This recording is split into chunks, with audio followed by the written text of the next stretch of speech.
Wrath of Angels.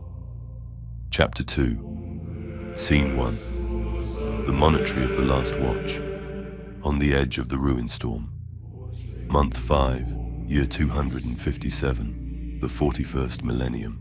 From the rock came new orders. Excavate the last watch from Caliban's corpse. The monastery had clung to a wedge of planetary crust when the world split apart. Towers shattered, but its bones still whole. It had once been a crucible for the hexagrammaton, where the 6 wings were drilled in reliquary arms and silent wars, where oaths were forged sharper than swords.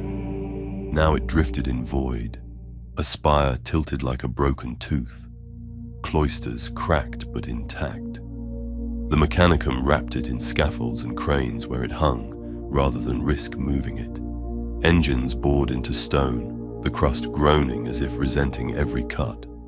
Servitors droned canticles as chains bit deep. Some serfs swore the monastery's shadow against the void resembled a skull. A serf named Ivan, clinging to scaffold ropes, whispered to his mate that the stone wept when cut. His mate spat blood from dust-choked lungs and told him to keep swinging the hammer. Overseers in red robes marked every death in cold Binharik, their voices flat as they entered names into slates. Sacrifice noted, machine appeased. Above them, the monastery's silhouette changed day by day. Great ribs of steel speared into stone. Towers tilted further under the strain until brace arms seized them and fixed them upright. From a distance, the whole looked like a reliquary coffin braced in a cage of cranes.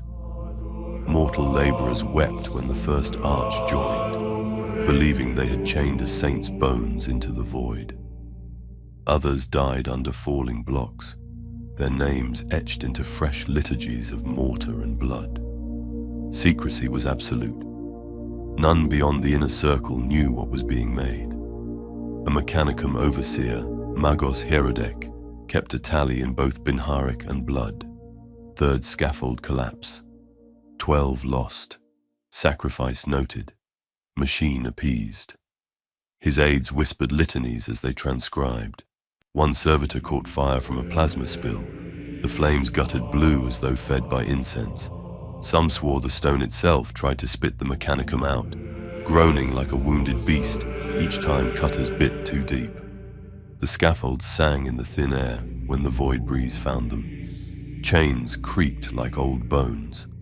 When torches guttered, incense smoke crawled in skeins along the carved reliefs of saints and monsters that had once adorned the monastery's cloisters. The red-robed adepts pressed sealant into the stone with gloved thumbs. When they lifted their hands, black oil bled back out, leaving thumbprints like stigmata. Iovan wrote with a stolen stylus on a pilfered slate. Day 47. Stone draws breath when struck. We hear it. We are inside a thing that hates to be moved. He hid the slate in the warm cavity behind a cracked saint's face and returned to work. That night, a gust knocked the scaffold. The saint's shattered eyes watched 7 men fall. In the morning, Herodek signed the page. 7 transferred to the ledger of appeasement. Ash weight measured for mortar. Work gangs rotated every 6 hours until the rotation became a superstition. The 4th shift never finished quietly. Men whispered prayers to the lion and to machines, offered hair, nails, teeth. A woman from the rivet crew snipped off the tip of her braid before each climb and tucked it into a crack in the stone. If the lock of hair was gone when she descended, she told herself the monastery had taken payment in advance and would therefore let her pass again. If it remained, she did not look at it. When a crane's clutch jammed and the drum squealed, a chorus of servitors took up a new cadence, a grinding hymn, while a junior Magos cut his palm with a cog-toothed knife and smeared blood across the gearworks. The clutch released. The drum spun. The junior Magos fainted and was dragged away by hook, leaving a smeared handprint that dried to a darker iron than the brace around it. No one cleaned it. The handprint became a sign, and men tapped it with 2 fingers before crossing the span. At the edge of the works, tarped caskets lay in ranks. The tarps billowed when the ship exhaled, because that is what the men called it now, the exhalation. Cranes shifted, talk shivered down into stone, and the monastery moved as though drawing breath. Settling, the adepts called it. Breathing, the laborers said. Neither dared to argue. A lector tried to forbid the word breathing on pain of lash. The lashmaster died the next day when a pin sheared on a hoist that had never sheared in 30 years. The men stopped saying breathing aloud, but the thought of it pressed in their cheekbones like weather. At meal halts, tins clicked open in unison. Grit sang between teeth. Adepts ate apart. Bowls of curdled nutrient in a circle around a red-robed lector. The lector recited accident liturgies, the way a priest recites births. His voice had the weight of an account that balanced 7 appeased, 12 appeased, 3 appeased. Men learned to keep their mouths shut when a number matched the size of their gang. On the outer scaffold, a boy with a sinner's brand on his wrist, too young for a brand that deep, worked the rivet gun with a pilgrim's patience. When the gun jammed the second time that hour, he pressed his forehead to the cool steel of the brace and whispered, "I know you're still a monastery. I know they're trying to make you more. You don't have to be." The jam cleared with a cough like a swallowed answer. He did not tell anyone. He stopped using the word more. The void around the drifting spire filled with moths of light, welding arcs, so many that some serfs thought they saw constellations returning. A magos composed a hymn about it in Binhari. The hymn's final stanza refused to compile. He rendered it by hand in iron filings on a deck, sneezed, and the pattern blew away. Later that shift, an unassigned chime rang 3 times from inside a sealed wall. Hierodek's stylus had a knurled grip to steady hands that trembled now and then. He had no tremor before this project. He kept his old handwriting in a pocketbook for comparison. The letters in the new Book of Failures sloped more, as if bending under a wind only he could feel. He tried to correct for it. The wind did not care. In a private margin, he made a note that was not an entry. Sometimes the stone anticipates the cut. The blade slides before it bites. I feel consent and refusal alternating in veins. A pair of adepts quarreled about omens. One counted every 7th link in a chain and chalked it. The other inverted prayer flags when the void's glare shifted from blue to bone white. They wouldn't have called it augury, only procedure. When a load swayed toward the chalked links, the second adept spat on the deck and said, "See? Superstition." The load stopped half a finger's width from the chalk and hung there like a hand thinking. The men did not move until it changed its mind. The red-robed adepts began to wear 2 sets of gloves, one oiled, one dry, and change between them according to micro-rituals. If the chain groaned on the 3rd link from the hook, if the incense pooled towards the eastern brace, if a prayer flag twisted clockwise, a servitor tripped and bled coolant across a relief of a hunt. The coolant ran along the carved bowstring and dripped from the carved arrowhead. The foreman barked to mop it. The men stared instead. The arrowhead's drip rate matched the scaffolding's sway. They named the place the Archer's Leak and avoided it. A week later, a new brace spanned the relief. No one worked beneath it, unless their name had already appeared in the Book of Failures. Those men said the stone could not take them twice. On a rest platform spattered with rust and incense soot, Iovan shared a tin with an older rigger called Mir. Mir had scars on his gums, and the flat calm of a man whose grief had matured into furniture.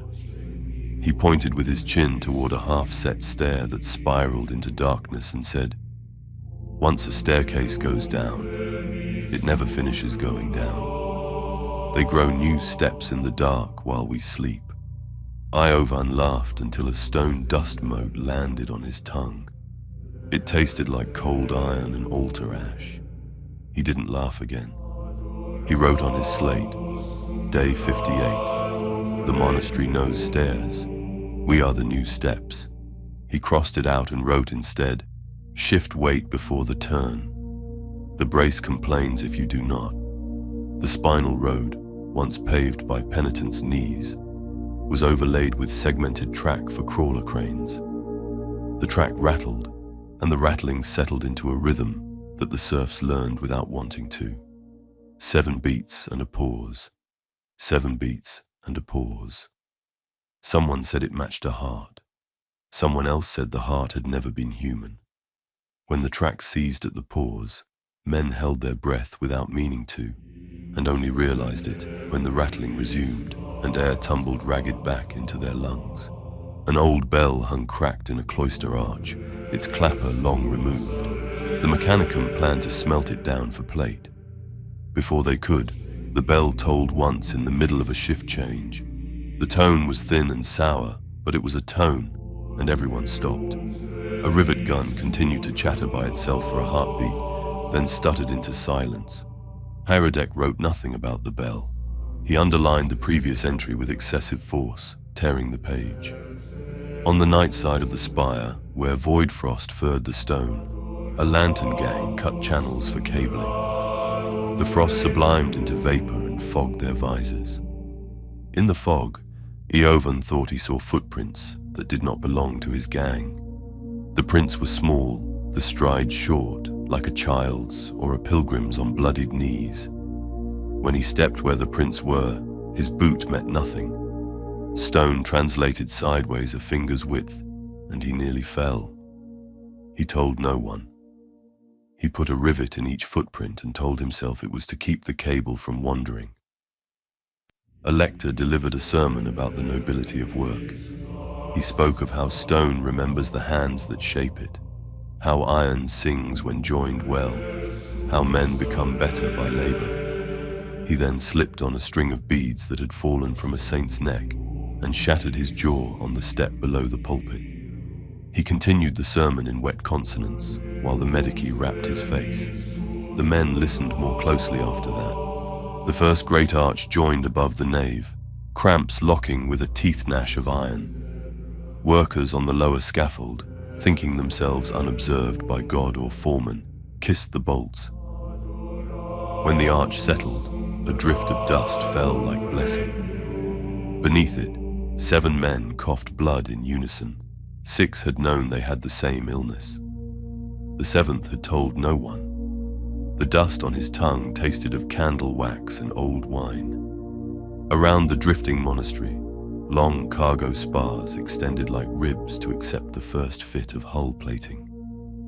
From certain angles, the silhouette resembled a beast caught in a hunter's frame, ribs split and bound. The first plate arrived black and pitted, stamped with a serial older than anyone on the deck. The stamp read as if it had been hammered from the wrong side. The priest who blessed it inverted his aquila without meaning to, and the photograph of the blessing misdeveloped into a white negative where the plate should be. The plate went on anyway, and the rivets held anyway, and the men worked anyway. That was the lesson of the place. Most things held if you ignored what they said about themselves. A rumor ran that the rock had sent a sealed reliquary to be set within the monastery's heart. The crate arrived under 6 seals, borne by servitors who did not turn their heads. The crate passed through the nave, and the men did not look at it, only at the floor before it.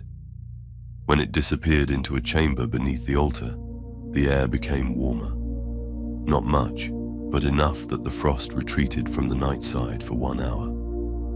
The hour was written in 3 ledgers: fuel, labor, miracle. Iovan found a saint's finger bone embedded in mortar.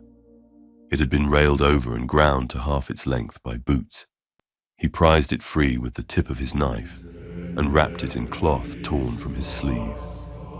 Later, when the tally for his gang came up short by 1 unit of labor, he placed the bone on the step of the stair that never finished going down. In the morning, the bone was gone and the tally balanced. He added 2 lines to his slate. The stone trades. And then beneath, don't trade names. A woman from the sling crew fell and did not strike anything, simply passing through a lattice of chain and brace, as if each were a ghost consenting to her fall. She vanished below the scaffold line. The men on the level beneath stared and said they had not seen her pass. The book recorded her as unrecovered. In the margin, someone wrote a small circle and filled it in. No one claimed the mark. A day later, the circle was gone and a smear of oil remained, shaped like a thumbprint. Near the end of the month, a new cohort of serfs arrived, men and women with the impassive faces of those already indebted for their lives. They spoke a dialect with swallowed consonants and called the monastery the last house. One of them, a stonemason with silver dust in the lines of his knuckles, rested his cheek against the old wall and said, "This was built by people who thought they would live forever." He then set his chisel and cut through that thought with 8 strokes. On the 8th, the wall sighed. The sigh passed through the scaffold and the cranes and the ribs and into the men's teeth. They clenched and tasted iron. The mason spat silver dust and kept cutting, respectful as a butcher. The day the first brace locked the highest tower upright, the wind, if wind can be the movement of heat and pressure in the thick air of a work site bolted to dead rock in vacuum, turned and carried incense toward the east. Flags turned with it, then turned back against it, then held perfectly still. In the stillness, an unassigned prayer began somewhere low and became many voices. It used no words. It sounded like men trying not to drown. When it ended, Hirodek's stylus snapped. He sharpened it with a file and wrote, "Brace set. Tower corrected. Appeasements counted." He did not write. We were heard. At shift end, the laborers knelt in rows on cables and prayed to avoid notice. Not salvation, just that the stone would forget their names. The Mechanicum lectors insisted on a formal dismissal. Men rose by file, made the sign of the cog, touched brow, mouth, heart. Iovan did the motions and added one of his own. 2 fingers tapped against the scaffold strut, the way he had seen a Deathwing knight touch a reliquary in a parade long ago. It felt wrong to borrow a gesture meant for angels. It felt worse not to. The last act before downing tools was always the same. Men turned the pages of the hazard ledgers and weighed them with bolts to keep the wind from moving them. One evening, the ledger's pages would not lie flat. They wrinkled in a slow curl, as if drying in heat, though the air was cool. A scribe swore and pressed his palm down. The page pressed back. He snatched his hand away and found the outline of letters in reverse on his skin. He laughed with more teeth than the joke deserved. He wrapped his hand and wrote the entry with his other. By the time the crawler cranes laid their last segment across the cloister, the monastery was half sarcophagus, half cathedral, half machine. Too many halves for one body, and yet it stood. From certain angles, the spire's shadow looked like a sword with broken wings. From other angles, it looked like a wing with a broken sword. The men learned not to look from angles. Angles told stories. The work needed silence. At the perimeter of the work, under a tarpaulin pinned with welded hooks, 2 adepts argued in whispers about the next phase. One said the rock should not graft stone to ship. The spirits would resent the marriage. The other said the ship would eat the stone and call it its own. Hirodek arrived, heard neither argument, and ordered the tarpaulin raised. Beneath it lay a brace arm, like a cathedral rib, scrollwork etched along its length, hexagrammaton sigils, cog teeth, a sword's wing. The arm was heavier than its tonnage. 4 chains groaned as it rose. The men below felt the weight in their mouths. Iovan thought, "When this sits, we will belong to it," and then corrected himself, "We already do." The first snow of powdered stone fell inside the nave when the arm locked home. It did not drift the way dust should. It seemed to choose the saint's shoulders and settle there like epaulets. The lector began to brush it away with a horsehair whisk and stopped, one hand hovering in the air. He left it. Later, on his way to his bunk, Iovan paused and touched a shoulder and left a fingerprint in the snow. In the morning, the fingerprint was gone. In its place, a small depression shaped like the point of a blade. He did not touch the saints again. The day ended with the long clang of the brass time rod, and the clang hummed through brace and rib and stone and the men's bones until the hum faded into a quiet that was not emptiness but attention. The monastery held itself as a wrestler holds his first breath. The men, uncoached, held theirs with it, and for a moment every chest on every scaffold refused to rise. When at last the air went back into the world, the tarps over the caskets fluttered like tired lungs, and the moth-light welds dimmed, and the candles in the ad hoc chapels hissed and died as if pinched. Iovan climbed down the ladder with hands that could no longer forget their own path. At the bottom, he palmed the crack behind the saint's face, felt the warmth of the slate he had hidden there, and did not take it out. He didn't need to write the last line of the day. It was already written in the ache of the cables and the bruises of the harness and the itch of stone dust at the corner of his eye. The monastery is learning our names. This has been Wrath of Angels. Chapter 2, Scene 1. The Monastery of the Last Watch. Chapter 2, Scene 2 follows.